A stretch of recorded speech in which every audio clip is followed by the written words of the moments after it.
So since this week's Life in Lem falls on Remembrance Day, the 11th of November, I felt it was the perfect opportunity to focus on Leamington's wartime connections, both in terms of people and places.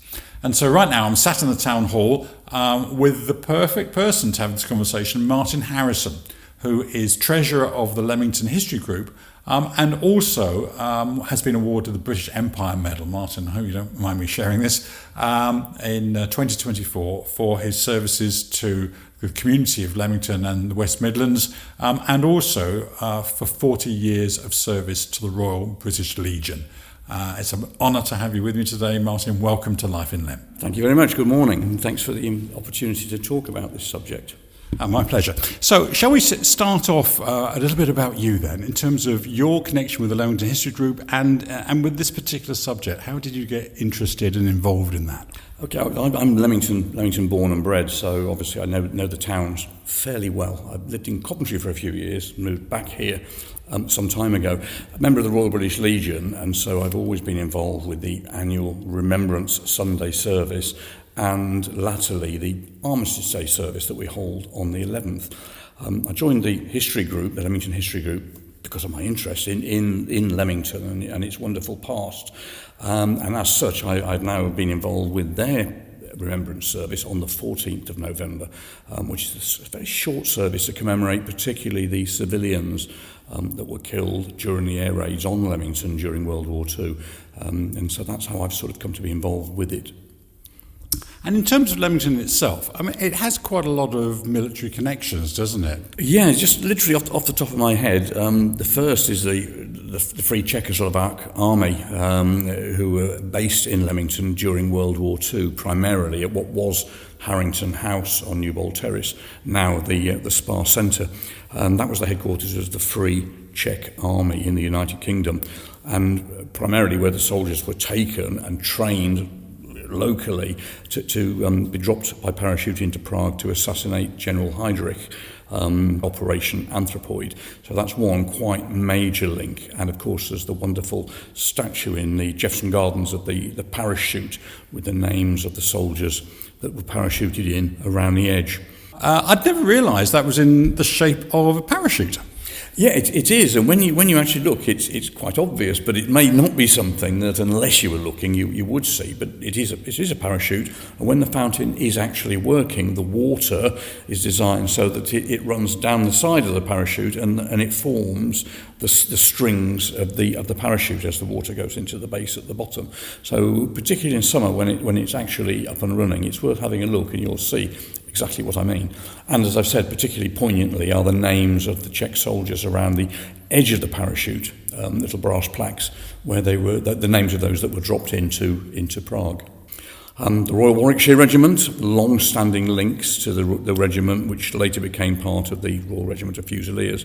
The depot was established in Warwick in 1873, and the militia barracks were built on Clapham Terrace in Leamington in 1857 to house the regiment's permanent staff and stores, and there were various other places around town, some of which still exist, and when you look at them you can see they were quite obviously small sort of territorial army headquarters or units, and the men drilled in the nearby cricket field, which is now Victoria Park, and the local volunteer and territorial forces also had drill halls in the town.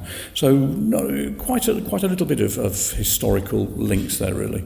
And so in terms of other places around town that have a war connection, clearly there's the War Memorial right on the parade there. What would be your suggestion in terms of places that people might want to go and check out and look at?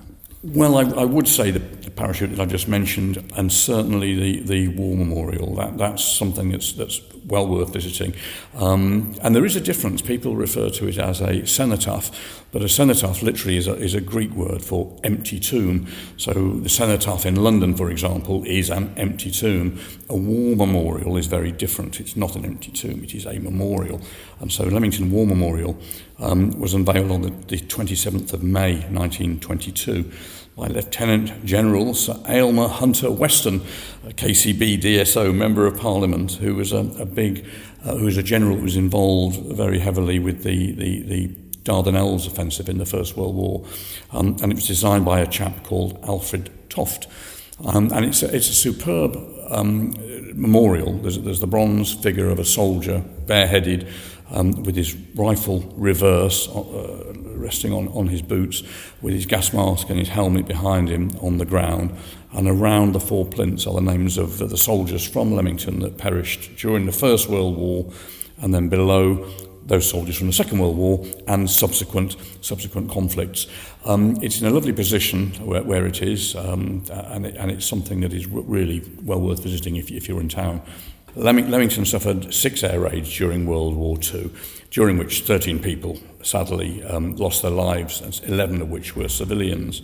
And the main raid was on Thursday, the 14th of November, 1940, at about 23:40, about 20 to midnight. Now the story is that it was the night of the Coventry Blitz, and it was an errant German bomber that was flying this way and just offloaded his bombs so they could get back to Germany. That's the story. But the stick of bombs really destroyed a number of properties as well as the deaths. On York Walk, the corner of Dormer Place, there was the shop, it was Lipton's grocer's store, which is down by where I think it's the insurance shop is now, down the bottom end of the parade. And then one fell next to the town hall in Livery Street, which caused damage to the garage opposite. Thankfully, our wonderful town hall wasn't damaged. But the shock waves from these bombs caused Queen Victoria's statue, which has been sitting there since 1902, to move 1 inch on its plinth. And there it stands. It's never been moved back, and there's a little plaque on the side of it that says "A German Bomber." But it's one of those stories that everybody tells, and everybody likes to say the Germans moved Queen Victoria 1 inch on her plinth. So it's quite a fascinating story, but sadly a fascinating story on the back of great tragedy and loss of life. And in fact, if you look carefully at the photograph that accompanies this episode, which is taken by that very statue of Queen Victoria, you may be able to even make out it's slightly dislodged and slightly at an angle. And so, Martin, the 14th of November, I mean, that's a very significant day for Leamington. 85 years, isn't it? This year since the bombing. Yeah, I mean, it was the Coventry Blitz when the Germans launched their attack primarily on the infrastructure, the factories. They had the Coventry Ordnance Works, which were the main target. The cathedral was destroyed. It was mistaken for a factory from above. They didn't think there was any need to black the cathedral out because the Germans would never bomb a cathedral, but they mistook it for a factory. And it was said at the time that people could see the glow of the flames in Coventry from Leamington. It was that bright. In fact, the Germans still have a word that they use to describe destruction, and they say Coventrated, and it's still something apparently that's in the German language today. Such was the destruction. And as I've indicated, there was this supposedly an errant German bomber that flew over and dropped his bombs on Leamington as part of that Coventry raid. So there's nothing to suggest on that occasion that it was a deliberate attack on Leamington, but it was the most devastating. There were a number of other raids that were targeted, mainly the Lockheed, the automotive products site up on Tatchbrook Road. That was obviously targeted a few times, a little bit more out of town, but there were still casualties there that all added up to the 13 in total. So sadly, just as an aside, when on the 14th, when Lipton's, the grocer's shop was destroyed, there were 2 off-duty soldiers there in town, and they were sheltering in the doorway when the shop was hit, and they were killed. And the history group some years ago have had a plaque made, which is sitting at the back of the war memorial now, with the names of all the civilians and the 2 soldiers that were killed. And it's that we go to remember on the 14th when we have our service. So let's talk about that service on the 14th of November, which is, a particularly significant day locally. How do we remember that date now? What happens? It's a very short, simple service, basically, and it follows very much the traditional remembrance line, if you like, in that we will be laying a wreath. The Binion's Prayer, or the Binion's Prayer and the Kohima Epitaph will be read. There's a bugler with the last post in Reveille, and the mayor's worship. The mayor will be with us this year as well.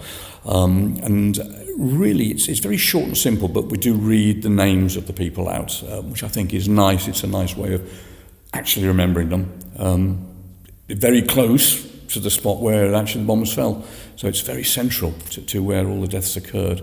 And so if anybody wants to come along to that, I say it's on the 14th of November, Friday the 14th, at 11 o'clock, and it is open to everybody, but a very short and sweet service. And that's at the War Memorial? Memorial, yes. And in terms of Leamington's military connections, are there any particularly significant figures that are connected with the town? Well, yes, there are. There are actually 5 Victoria Cross holders that have either lived in or were born in Leamington. The first, and he was very well known and highly revered at the time, is a General Augustus Goodfellow. He was a former commandant of the Royal Engineers, and he was awarded the Victoria Cross during the Indian Mutiny, so way back into the last century. Captain Arthur Kilby, he was from Cheltenham and moved to Leamington, to Leamington Avenue, and he was awarded the Victoria Cross in March 1915, but sadly he was killed in action at the time, and so obviously received Victoria Cross posthumously. A Lieutenant John Cridland Barrett. Now, he's interesting because his parents were the owners of the Regent Hotel.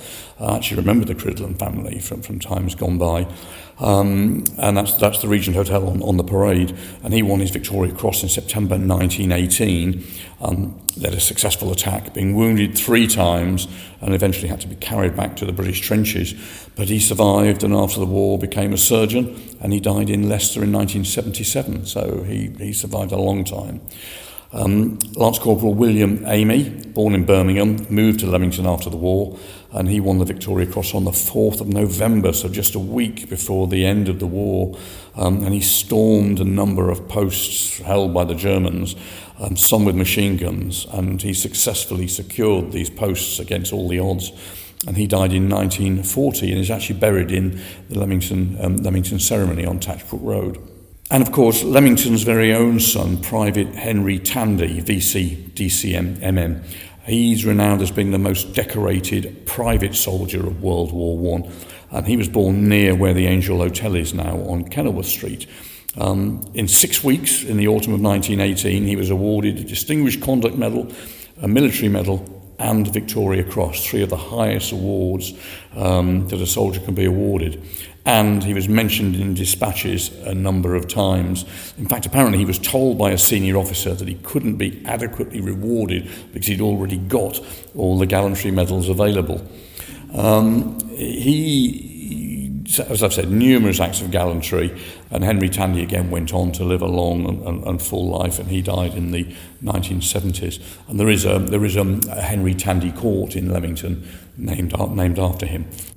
And of course, come the spring and the summer in 2026, it'll be out yet. Of course, the Leamington History Group organises a number of walks, many of which will touch on Leamington's military connection as part of their tour. And there's a film coming out soon, isn't there, Martin? Tell us a little bit about that. Yeah, it's called Leamington at War. Now, it's a closely guarded secret. I do feature on it in a very small part, but that's the only bit I've been allowed to see, and the launch is on the 15th of December. And in fact, I know that we'll be doing a specific podcast on this a little nearer the time of the launch. In the meantime, Martin, thanks so much for spending some time with us today and telling us a little bit about our military connections here. Thank you very much. It's been a pleasure to be here, and I appreciate the invite. Thank you.